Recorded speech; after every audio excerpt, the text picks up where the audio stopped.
Nicholas and the 9 Gold Coins by Jim Forrest. Once upon a time there was a boy named Nicholas. Today we call him Saint Nicholas, but when he was growing up, everyone just called him Nick. Nick lived in a town called Patara,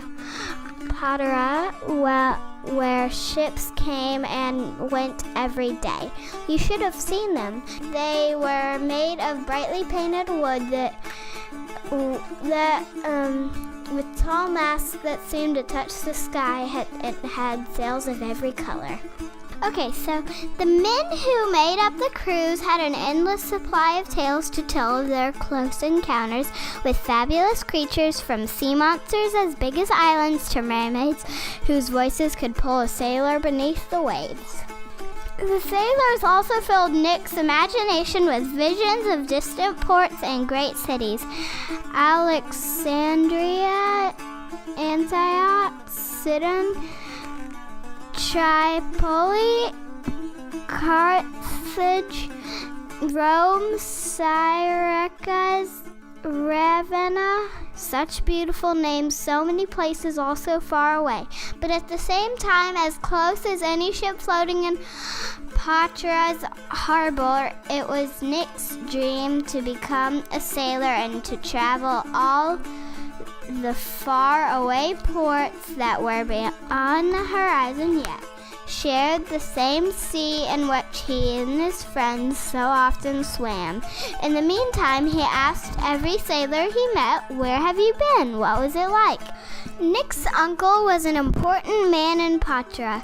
He was the bishop, but for Nick was also both father and mother. As Nick's own parents had died early in his life, it was his uncle who had taught him to read and write. It pleased Nick that he had been named after his uncle. Everyone respected the bishop, not only because he helped each person who came to him in need, but also for his faith and courage. As a young man, Nick's uncle had been beaten and imprisoned for just being a Christian. The two of them often went for walks together. His uncle enjoyed listening to Nick retell stories he had heard from sailors.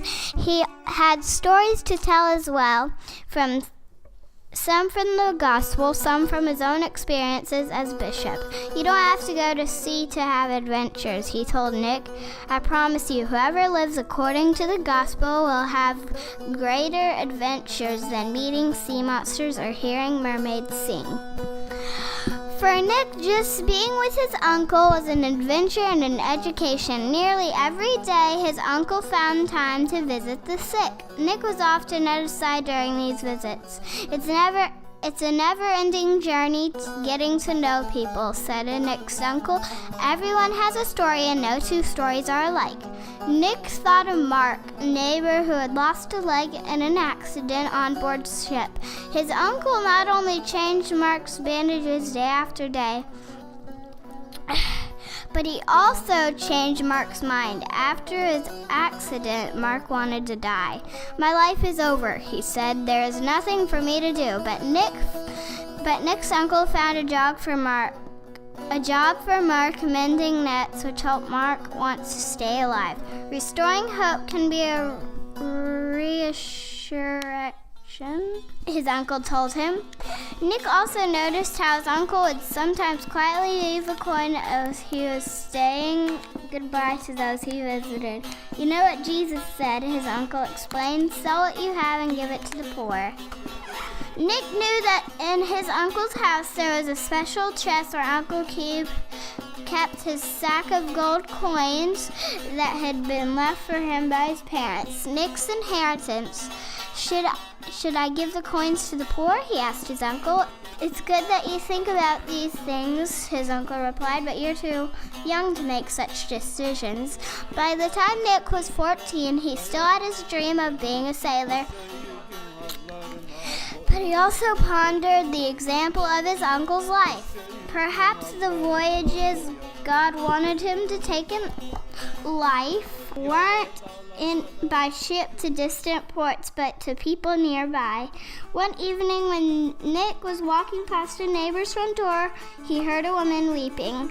This was the home of a husband and wife whose 3 daughters were old enough to marry, but not one had married yet. Nick knew about their problem. The family had no money.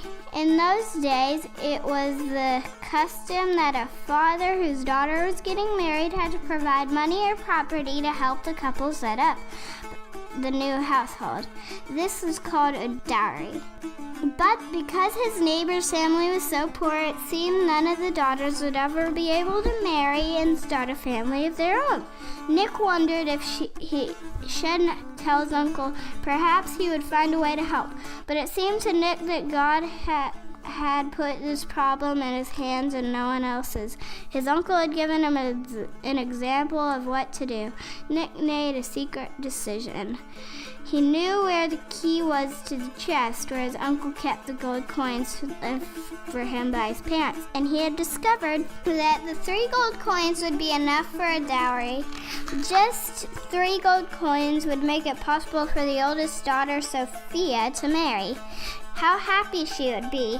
One night when his uncle was away, Nick opened the chest, found the bag with his inheritance, took 3 coins, put them in the cloth sack, and tied it closed. In the dark of night, he threw the sack through an open window into his neighbor's house and slipped away as quietly as a cat.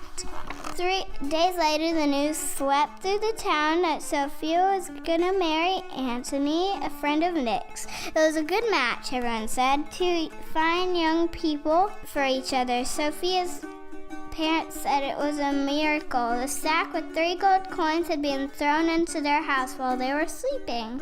Perhaps an angel sent it, said Sophia's mother, face wet with tears of joy. It was hard to keep from telling his uncle what he had done, but hadn't his uncle often said that giving is most pleasing to God and only God knows the giver?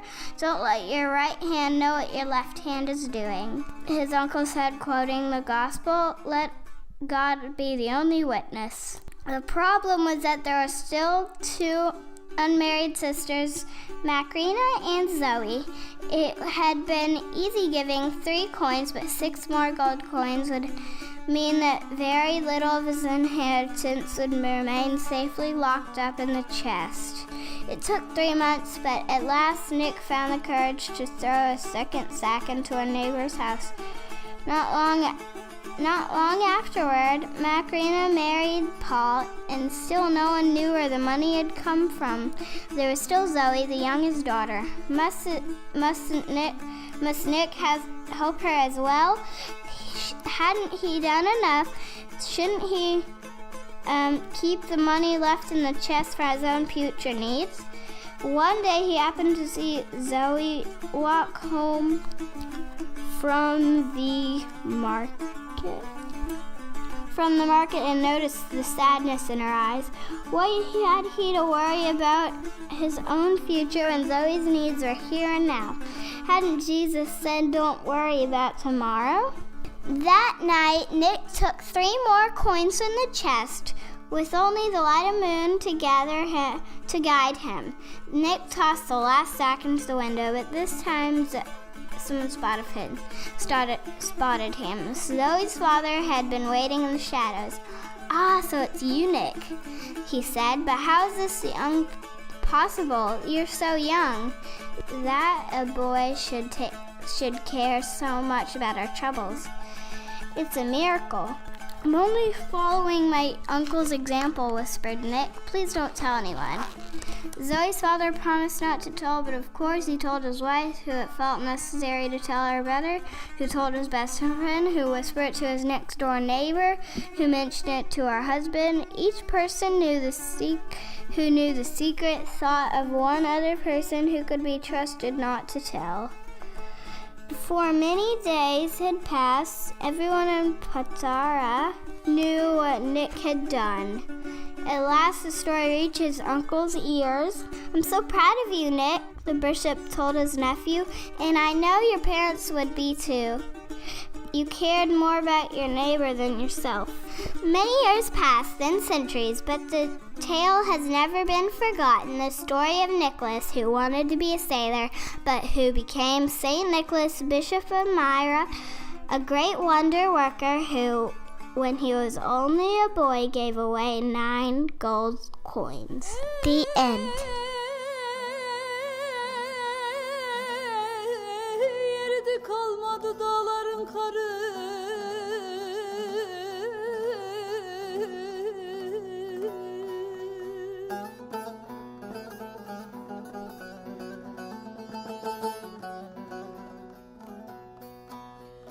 Çok zaman dolaştım sahrayı bağı, gönül ey yavrum ey aman ey, ey, ey.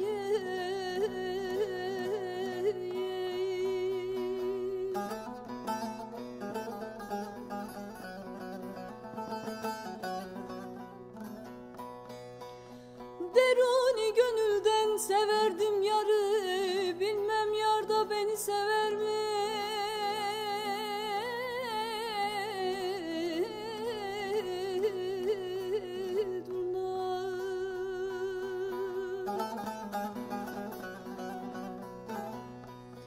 Seni beni